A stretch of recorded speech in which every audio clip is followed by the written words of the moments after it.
unique university in Anaheim. It has no football team, it has no library, in fact, it has no campus at all to speak of. But what it lacks in facilities, it makes up with feeling. All of its students are mentally impaired. News 13's Sylvia Lopez joining us now with a story on Hope University and its very exciting performers. Sylvia. Tim, in my book, each student at Hope is a star, but 10 of them have taken their special talents to stages all over the world, from Disneyland to the Palladium, and each concert is the same moving experience. Let's take about a minute to think about our love that we're going to give them.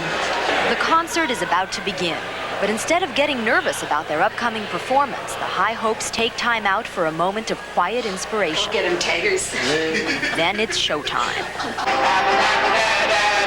The performers range in age from 26 to 41, but those who know them still call them kids. It's easy to see why. They are affectionate, creative, fun-loving, and quick to smile, whether on stage in front of an audience or in a classroom just being themselves. When you perform, you go out into the audience, and what happens there for you? Well, some people cry and some people, cheer and stuff. Sometimes I give them a fuzzy. Do you? What's a fuzzy? A hug. A hug. Like How do you feel inside? The 10 full-time students and entertainers form the core of Hope University, a private, non-profit fine arts school for the mentally impaired. Hope is run with volunteers out of 2 cramped rooms behind an Anaheim shopping center. Big breath now. Aside from the High Hopes, about 40 part-time students come from as far as Westwood to learn things no other school has ever been able to teach them. Subjects like self-awareness, reading, even money handling are taught through music. A lot of things like in spelling and math and money are left brain functions.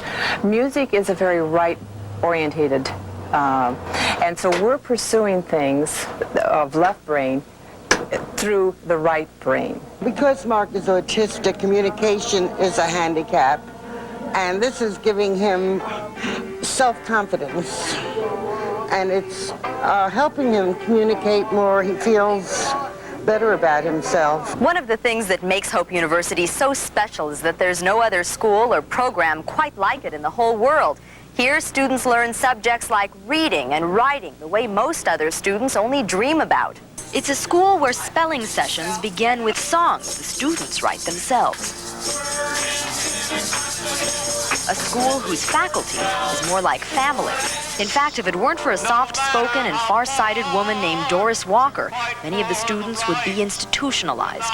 16 years ago, Walker started the High Hopes when she discovered the hidden talents of one student.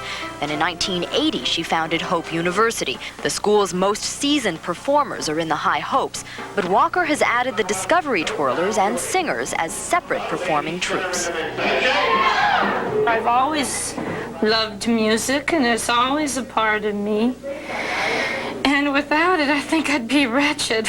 Most Hope students are busy with several shows a week, but whether the audience is a group of shut-in seniors or skeptical high schoolers, the reaction is always the same. I loved it. I thought it was so neat. And for me, I'm not musical, and to see these people come up and do this, it was so great. It was the best assembly we've had, I think, ever since I've been here. I mean, it just brought tears to my eyes watching them up there. I think that's what keeps us going, that we hope that people will look upon persons with mental retardation a little differently after they hear us. They will realize these are people much like everyone else with the same emotions and the same needs, and they too have dreams and they too hope. And they remind us that we all have dreams we think are impossible. To reach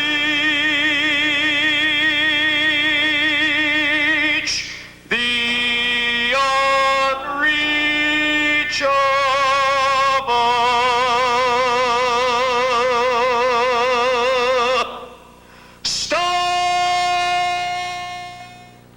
An Italian-American service organization, Unico National, has adopted Hope University. Right now, Walker and her staff are waiting to move into a new building with 22 classrooms that Unico has purchased for them. There are plans for more than 100 full-time students once that gets going. Finally, I'd like to thank the staff and students at Hope for letting me tell their story.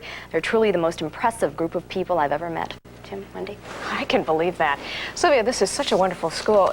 Is it just a waiting list a mile long, or is it accessible to a lot of people? How does it work? It is difficult to get into. As a matter of fact, one student that I met and was very impressed with, Ron Langlow, who we introduced you to yesterday, wrote to Mrs. Walker for 6 years by himself from Oregon trying to get in.